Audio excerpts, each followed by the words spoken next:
स्वर्गीय मंडलिक साहेब यांना एकाकी निवडणूक लढावी लागली, तसं तुमच्याही बाबतीत घडत आहे का? खरं म्हटलं तर ह्या चर्चा माध्यमातून पुढे आलेल्या आहेत. तीन नेते एकत्र झाले, मला एकट्याला पाडला, अशा चर्चा आहेत.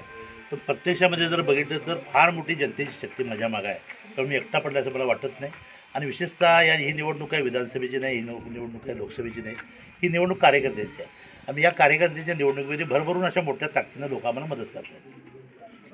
तर जसं की आता तुम्ही म्हटलात, त्याचबरोबर धनशक्ती विरोधात जनशक्ती आहे, तर तुमची जनशक्ती तुम्हाला सपोर्ट करेल असं तुम्हाला वाटतंय का? त्याच पद्धतीचा प्रत्येक गावोगाव गेल्यानंतर मला येतोय. विशेषतः धनशक्ती, दडपशाही, सत्ता ह्याच्या पलीकडं जनता आहे हे या निवडणुकीनं दिसणार आहे. आणि खऱ्या अर्थानं लोकशाही या कागद तालुक्यामध्ये जागृत झालेली आहे. त्याचं संवर्धन करणं, ते वाढवणं आणि त्यांना एकत्र ठेवणं हे माझं काम आहे. महाराष्ट्रातील ताज्या घडामोडी पाहण्यासाठी लाईव्ह 24 तास न्यूज चॅनलला सबस्क्राईब करा आणि बेल आयकॉनवर क्लिक करा.